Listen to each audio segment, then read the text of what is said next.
I found during that process that my lawyer was paid off by them. So I don't know if it was Dana White, Hunter Campbell, or any one of those little rats.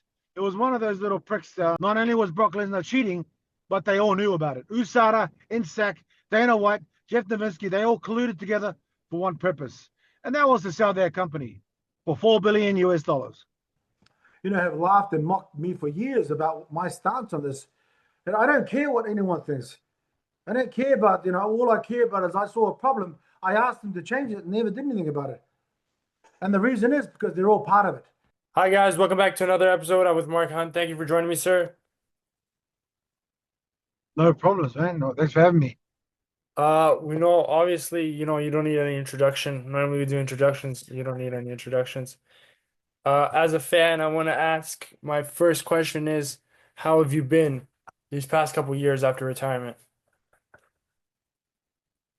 It's been good. Like I said, I feels like I've been at war since I came out of the womb, to be honest. But I went from one battle to another, so I'm doing okay. Like I said, I've dealt with a lot of issues in my time, and I'm still dealing with some issues. But other than that, I'm good. I'm spending a lot of time with my family and my kids, which is really good. I watched your fight with Mirko Cro Cop. I'm fascinated how when he head kicked you, how you got up from that. What was going through your head there? Well, it was pretty much, oh shit, he gave me one of his kicks. But yeah, Mirko's a strong competitor, and I think he catches nearly everyone with a kick, and I was just lucky enough to get back up because it's normally the hospital or the cemetery, one of those things, he says. How was the kick? Like I see it on TV, I'm like, what the how could he get up from that? That's ridiculous. Like how I have did a pretty good resolve, but I think it's from that kick. My nose is actually it's curved. If you look at my nose is like it goes bent, and that's from Mirko. That's they from Mirko's shin, bending my nose. that's crazy. Like It's when he a was like, crazy, yeah. it's a crazy life, bro. It's a crazy sport. We don't have to get into this if you don't wanna, but obviously there's been an issue with Dana White and the stuff. How is that resolved? What do you have to say about that situation? Well, I mean, I've never had an issue with Dana for a long time, but the issue I've had is from when I was working for the UFC, the company. So, I've always said to Dana, um, please do something about these cheaters, these steroid users, and these steroid takers. But Dana's always said to me, Mark, it's USADA's problem. But I found out when I sued them, it was actually all of their problem. Now, end of the day, Dana's got other issues with himself. To be honest, like I said, people think that I've lost my lawsuits, but yeah, I lost the first Hunt v Super case. The first time I put the lawsuit on them, it went for nearly a decade, and I think a couple of years ago it got thrown out of. It was it was ruled. It was thrown out, and it was with prejudice, which means I can't bring it back. But I found during that process that my lawyer was paid off by them. So I don't know if it was Dana White, Hunter Campbell, or any one of those little rats. It was one of those little pricks that paid off my lawyer. So in the Ninth Circuit, the memorandum of disposition said, indeed, the language is there, but we have to affirm the lower court. And what that said is that Mr. Hunt didn't point to the evidence, but it was clearly I was represented by a lawyer named Christina Denning, who's actually a criminal. And so I had to, how it worked was I had to all that Supreme Court, file my writ of certiorari. It was denied. My case was thrown out with prejudice, but it allowed me to go back and sue her for malpractice. I mean, if you look at my oral argument in the Ninth Circuit, I start off clearly by saying the overarching purpose of why we were there. But in law, as Judge Preggins said, Mr. Hunt, in law, you cannot take a bite at the apple twice. Meaning, you can't go. You've had a bite at the apple with your lawyers, but the thing is, they didn't realize that my lawyers were paid off until I think they finally realized, and that's why they did what they did, and they gave us the key to open the next case that I'll be filing after this case, after finishing this lawsuit, the civil lawsuit against my former counsel. So the Hunt v. Zuffa 2 case will be open with fraud on the court. That's the only way that I'll be able to open this Hunt v. Zuffa 2 case is with fraud on the court. I have 13 material contraventions, and that's 13 material facts. Like when you go to a bank, you take out money, there's a receipt there. Those 13 material facts are receipts of what she did, her malpractice. And what opens the lawsuit for Hunt v. Zuffa 2. That is what makes my case ironclad. So these cases, I'm meeting confer this week, which will hopefully end this case. They'd be stupid to continue on and continue the evasive tactics and the tricks that they're doing right now. But in the end, the law is going to come through, and that will give me the opportunity to open Hunt v. Zuffa 2. And that is when the Hunt precedent will come out. And like I said, my goal is to change all contact sport, contract law, everything. Because in the end, in the Ninth Circuit, when I was arguing my case, when I signed that contract that says in the contract, no steroids, no performance enhancing, no PEDs. And the language is clear. When I signed that, their argument was, oh, Mr. Hunt agreed to death, agreed to all this. Yes, I agreed to all that stuff. But my consent had limitations on it.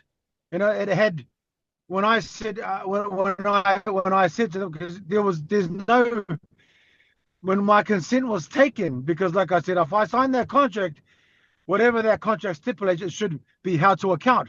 And the assumption of risk, when any person signs any sport card to give over their life for, if they get injured, the assumption of risk is, it could be anything, like to death. But my consent was not given. Not only was Brock Lesnar cheating, but they all knew about it. USADA, INSAC, Dana White, Jeff Novinsky, they all colluded together for one purpose, and that was to sell their company for $4 billion US. So if you want to talk more about it, that's pretty much where it is right now. And the false narrative put on my account saying, I've got CTE, I'm dumb. You can't keep learning stuff if you got CTE. And the last 4 years, I've learned so much law and my partner about RICO. And this is where it's at right now. So we're on the cusp of finishing this lawsuit. And like I said, I have an opportunity to open Hunt v. Zuffa 2 with ironclad evidence, with material facts. So, and that's the problem, Mr. Ari Emanuel and Dana White, et al. Are facing at the moment.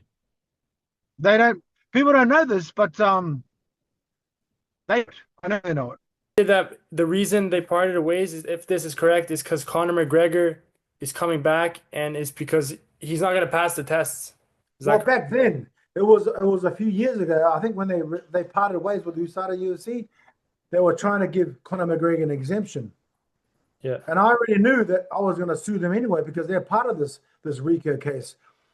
So they let Brock Lesnar through, knowing that he was on the gear. They all did, And I said to him, like to the Tiger guy, I said, I'm going to sue you regardless.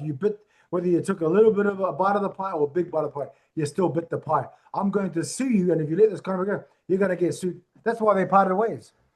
And it doesn't matter what anyone says. I know why you started left. You're still getting sued anyway. And now UFC has got their own in-house testing, which is a waste of time. You've got some idiot named Jeff Novinsky, the guy they call Lance Armstrong. That idiot's giving out free jackets every time someone tests clean for 60 times. 60 tests clean. Here's your jacket. Guy is such a loser.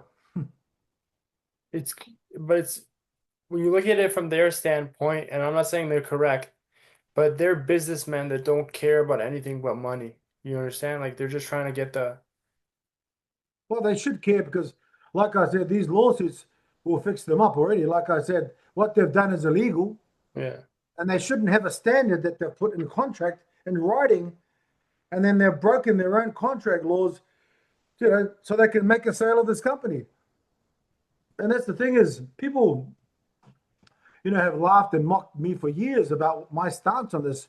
And I don't care what anyone thinks. I don't care about, all I care about is I saw a problem. I asked them to change it and never did anything about it. And the reason is because they're all part of it. That's why I sued the whole lot of them. Like I said, the first time Hunt v. Zuffa went through, I had to take it all the way to the Supreme Court. My writ of certiorari got denied. But in the Ninth Circuit, the memorandum of disposition says it all. The language is clear. Indeed, the evidence is there. That was the key to going back to opening the malpractice lawsuit with this Christina Denning and her billionaire backer, the John Moores. He used to own the San Diego Padres. So that was her billionaire backer. So they're all under the pump right now. And when I win that lawsuit, that will give me the evidence to open up Hunt v. Zuffa 2. That is where people will see what they've done. And end of the day, like I said, to change the laws, the quantums are high. I have to go through the lawsuit. I have to take it through the court. I know they'll be trying to settle this, pretty much straight away. But the problem they have is, like I said, if I don't want money and I want to change the laws, what are they going to do? They're going to make it a public spectacle so people can see. But the thing is, you can see everything they've done for this Hunt v. Denning thing. It's already online now on Pacer. Yeah. You don't see the media speaking about it because, probably after, I settle this lawsuit, they'll speak about it, moving forward. And I said before that Dana White will be moving out of the UFC. He'll be finding some other rock to hide under somewhere else. He's opened up Zuffa Boxing, blah, blah. At the end of the day, he's unequivocally tied to this lawsuit because of the $600 million he made from the sale of Zuffa with the Fertitta brothers. 600 million? With the sale of Zuffa back in the day was $4 billion. Oh, I think his 10% was $600 million, I think. I think in my calculations, that's what it was. So, I attached, my lawsuit to that sale. That's what problem they have. They have a big problem coming forward. So, like I said, they're probably going to, I don't even say it. I don't even care. Like I said, I don't have no fear about this. This is a path that I have to do to make things even. Just so we're clear, you don't need to speak about it too much so you don't get in trouble, and like defamation and all that stuff. I don't know the legality, but I don't want you to get in trouble. I do. The legalities of it is the onus would be on them to prove me wrong. They can only sue me for defamation if I'm telling lies, if they've been damaged. So the law says it clearly. If the onus would be on you. Yeah. If you want to sue me, that whatever I said wasn't true. So I've spoken for years about Dana White and everything I've spoken about is actual facts. It's actually true. That's why he's never tried to sue me, because the onus would be on him to prove it. And I know he's wrong.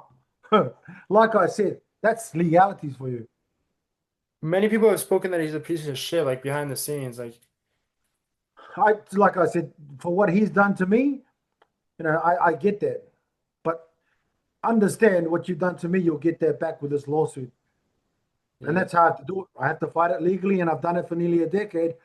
And we're about to change all contact sport, and people are about to see what happens when you try to cheat the law, the system of law, the rule of law. That's what it is. Nick Diaz got suspended for smoking weed, which is ridiculous. Like, people in Canada are doing it all the time. It's not helping them at all. Like, genuinely. Like I know people that do it. Like, it's not gonna make them these superhuman athletes. You know what I mean? I don't know how that happened. What's your opinion on that? Well, like I said, my opinion is strong with these steroids and stuff. Like, I sued the company for allowing a doper to fight me. Like I explained to you, my Yeah. consent was given. They breached my contract. They are held to account. This is a civil RICO lawsuit I put on them. And they endangered my life. End of the day, like I said, they try to use the assumption of risk, but my consent was not given. I put restrictions on my consent. And that's what needs to change. Also, the assumption of risk is, I signed this, giving my life for everything. But if they're knowing that he's doping and the other guy's doping, how is that okay? So the precedent needs to be set, to make change. This is the new standard here. Yeah. But the question is like, what do you think about Nick Diaz? Like he got suspended for nothing, basically.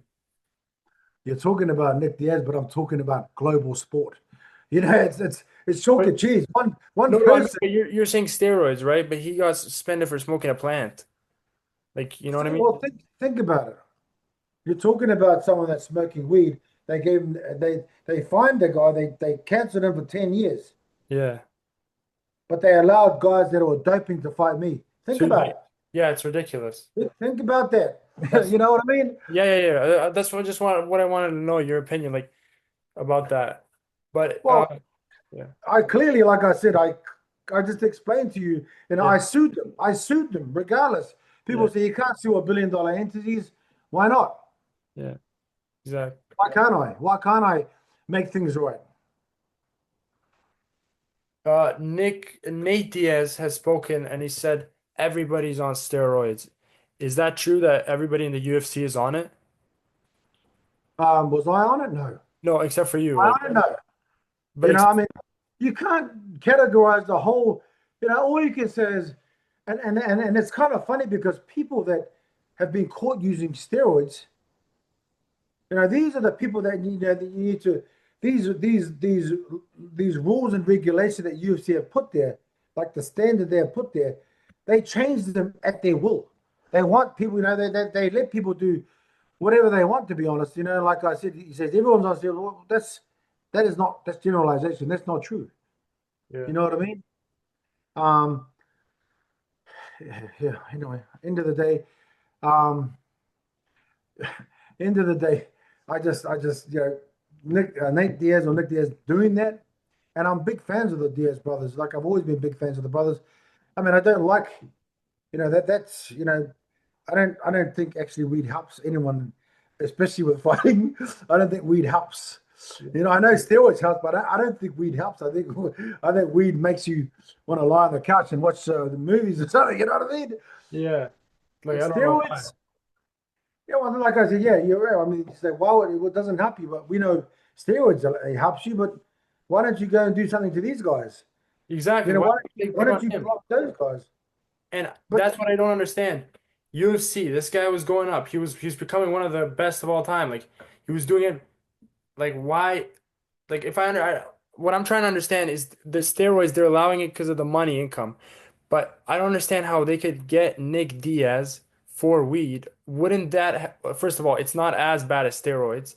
It just makes him happy, basically, and they lose money by doing it. I feel like they just used him to make a point. Like they're like not allowing that.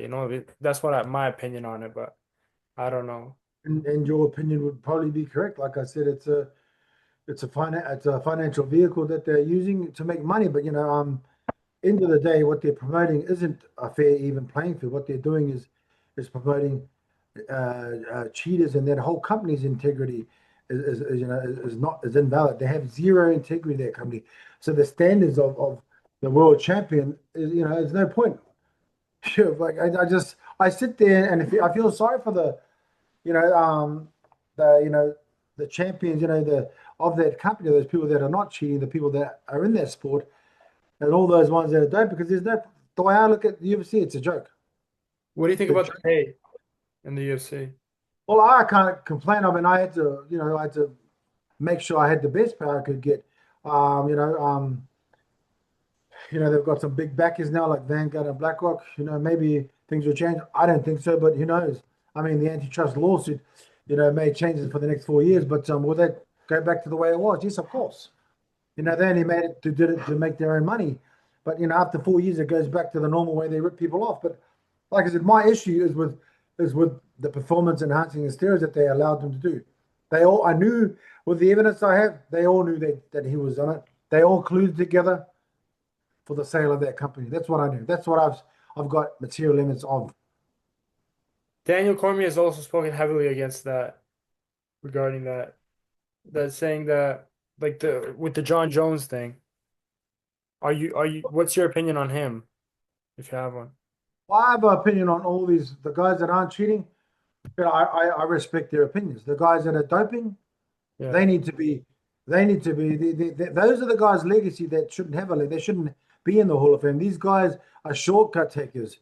These guys are a bad example of prize fighter. These guys are not martial artists. They're guys that enhance themselves to be, and like I said, if one of those guys killed the other person, Yeah. I call that premeditated murder, because if he knows he's fighting him in 3 months, he starts using steroids to get bigger, stronger, faster, and he kills him. What happens? Who looks after this guy? I said it years ago. Does USADA give them a fine and gives them time off? No. That's not. He should be in jail. That's called premeditated murder. That's not. If a prize fighter hits someone on the street, that's called assault with deadly force, and he should with deadly weapons, because he is actually a licensed weapon. They need to go to jail, 100%. And what happens if the company and all of them knew together that he was on gear and that person died? This is where I have these conflicts and things that need to be changed about the laws. Yeah.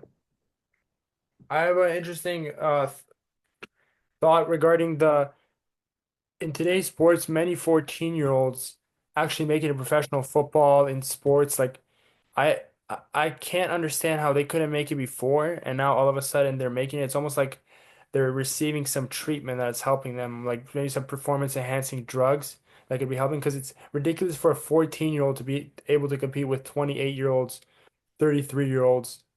Like, It depends on what kind of genealogy, what kind of background that 14-year-old is from. Well, it depends. Like, you gotta see what kind of background, whether he's Polynesian, whether he's black. It depends on where he comes from, where you can say, okay, he doesn't look like a 14, even though his mind is a 14-year-old mind, but his physical attributes are not 14 years old.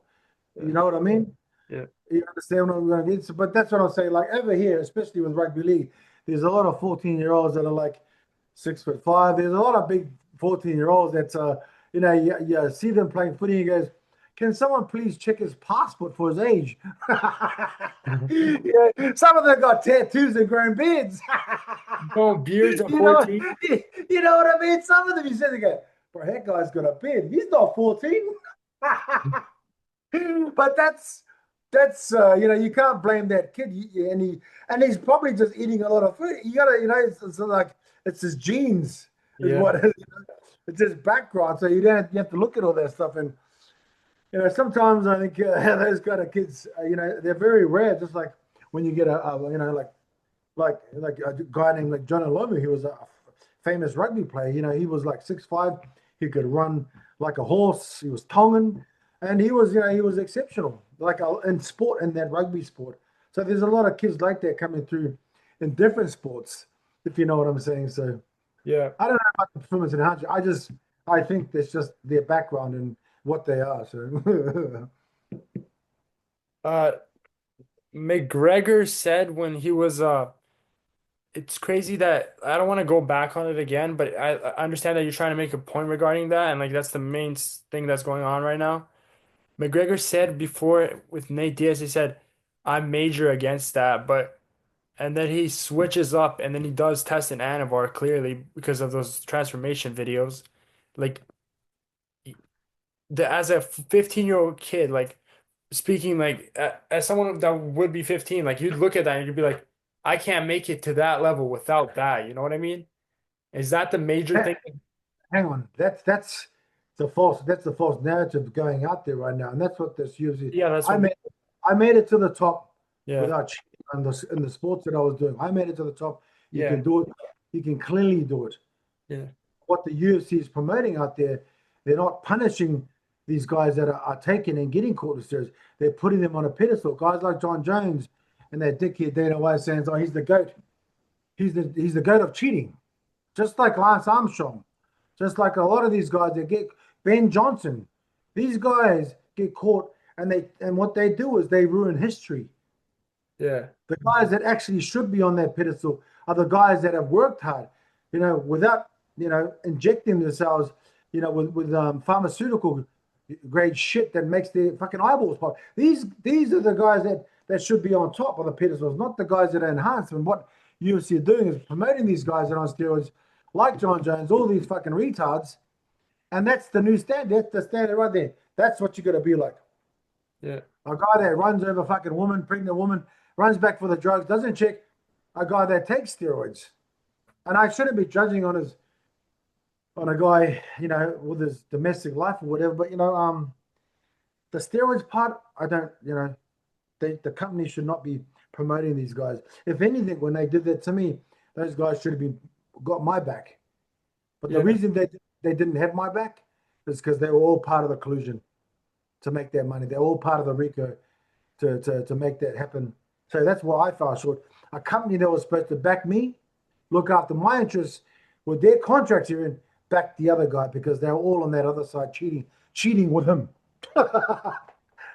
Or And I I laugh about it because I laugh about it because it's funny to me because it's nearly been a yeah. decade of people talking shit about me, running me down, saying I'm a loser, I've got CTE. But the actual truth is they have lost. Yeah. You can't really, when you have the Almighty God telling you and pushing you towards your purpose, it doesn't matter how much money these people have, they still lost. Yeah. And they people say, how did Mark Hunt change content? How did he change the narrative of the sport and beat the UFC, beat these people? That's what Right. they're going to ask how he did it. And it's actually laid out there on the platform. Like I said, you can't beat God. The Almighty God, when he pushes you, gives someone these powers, no door can be closed in front of me when the Lord is saying, when the Almighty is there behind me. No door will be closed. He'll open every door.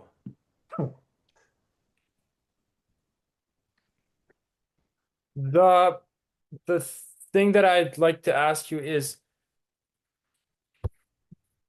the more is mixed martial arts turning into more of a show nowadays, or like like a promotion, because you see these people with these promotions trying to act like like Conor McGregor wannabes, you know what I mean? Do you think do you feel like when I looked at your fights with Mirko Cro Cop and all those guys, like there was no real like the thing that McGregor does, you know what I mean? And it was real fighting. Well, look, man, not only the thing about McGregor is McGregor can fight. Yeah. Not only can he fight, but he talks. He's a good speaker. Yeah. And you got to remember before McGregor was there was a guy named Muhammad Ali. Guys like this, they all they copy each other. But end of the day, even if you've got a big mouth, you can do all this stuff. You got to be able to fight, and that's what McGregor can do. He can not only talk his shit, but he can walk his shit, and that's what he did. He did a lot of the stuff no one else did. He made all the serious money, which no one else what could do, and he set the standard there. Like I said, for that. So people try to imitate him you know, because they want to get the same sort of, always, they imitate, but they can never duplicate something like McGregor's like once in a rare time, like the same thing with Ali. And people don't look at it. I don't look at Ali as being the greatest for his ring prowess. I look at him for what he stood for, to Yeah. being the greatest. The reason he was the greatest for me is because he didn't go to war to fight in a war against colored people. He stood up for his own. He was a slave in his own country. Yeah. So and McGregor has different outlooks. Like I said, he can talk like Ali did, but he also can fight. So that's the way I see that. So, and there's nothing wrong with people imitating and trying to do it, because why not? Can But they do it? it's Who like a knows? sport, you know what I mean? Mirko Cro Cop, when you look at him, he's a very disciplined guy. Just like he's one of my idols. I don't want to say idols because there's no other idol than God, but like I look at him and I'm like, that's how I want to be as a fighter. I don't want to be like a showman. I want to be like I see those like lessons he's giving. You got to show up to train. You got to like, like, Yeah, and I'm like, I get that. But I get that, but you have to look at diversity. You look at everyone's background is different. You look at who they are, where they came from, as to get to where it is. Yeah. You know, Z is the end goal. How do you get to Z? You don't know. You Yeah. have to go step by step to get to Z. So your path will be different from where you are from someone else's. You come from a country of what? This and that, this and that. They come a country of this and that, this and adversity is what it is. To get to Z, you've got to find your way, and then however it is. The same thing like McGregor. He found his way that right. He probably didn't know what he was doing to start with, but he ended up pushing. It's like with these lawsuits. We went from this to this to this. We didn't know how to get to Z. Yeah. It was every step we take, we go back a bit, we get knocked back a bit, we go forward. But the navigating of from A to Z, no one knows how to get to Z. But the path on the murky waters on that boat to that path of Z, when we finally get there, it'll be mapped out. So Yeah. that's why when a precedent is set, that's how it's set, because it's the latest precedent of how do we get to that part right there. So it's not that complicated. You just have to look at it, step back a bit, and look how it works. Like, you're asking about you want to be like Mirko Krokop, this and that. Well, like I just told you, diversity is what it is.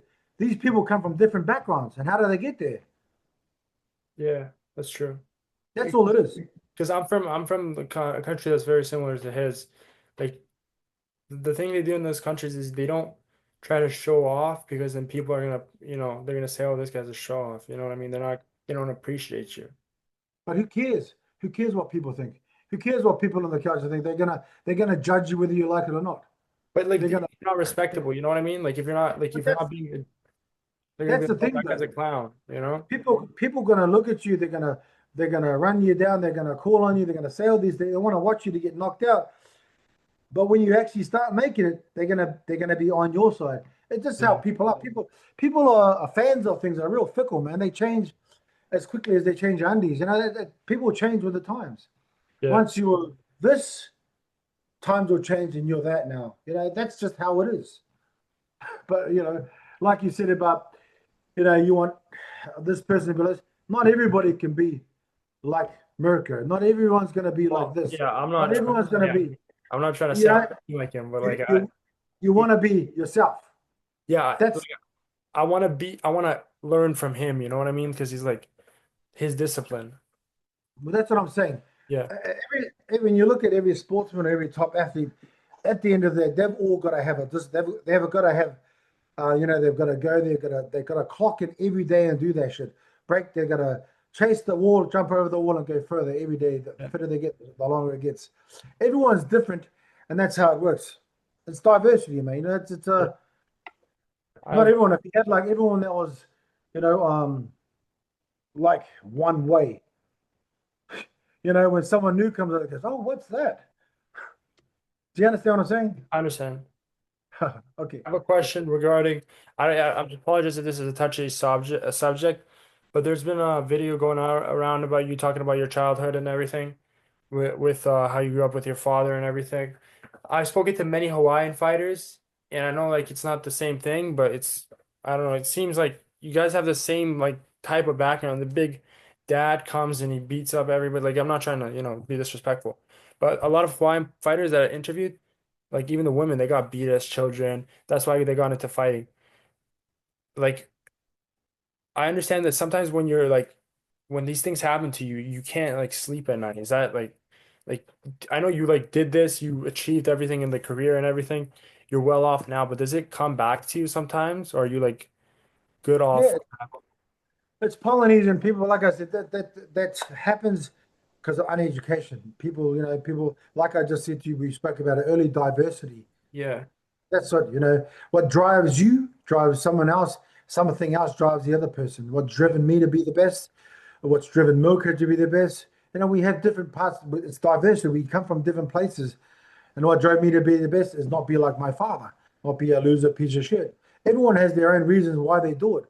That's why you sit there and you have to ask yourself why you're competing. Why do you want to do this? It's not easy to be a prize fighter. It's very rare that you get it's so hard to be at the top end, like I said, of fighting. You either do the sport or you don't. You never sit in the middle, and you've always got to be focused. So, like I said, it's a lot of people have come from diverse backgrounds. And you have to ask each person why, what fuels them, what gave them that fuel to be doing this stuff or to get to where they are. And they'll all probably have different reasons. Maybe like, you said the Hawaiian fighters, they got beat up, blah, blah, all this shit. Everyone's got a different reason, man. Yeah. Their Does it come purpose. back to you? Does it come back to you sometimes or no? Do you Well, like, yeah, like I said, that's why things you got to work on. You got to go to counseling. It's called trauma. So you got to do things to help yourself, to better yourself. Go to counseling, speak to someone about it. Um, that's something you got to do.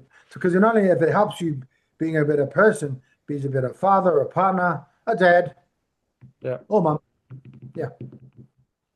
Does when you got into the sport, did you get into the sport because you were thinking maybe there's somebody out here that's going through the same situation as me and like I wanna like be that voice?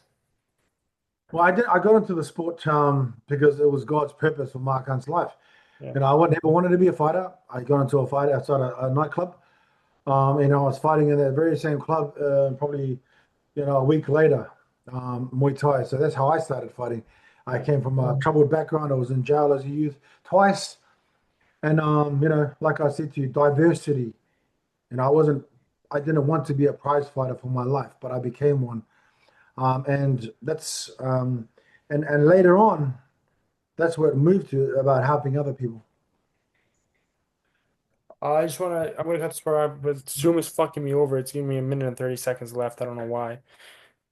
Like I can't record. I don't know why it's doing that shit. Um, All right.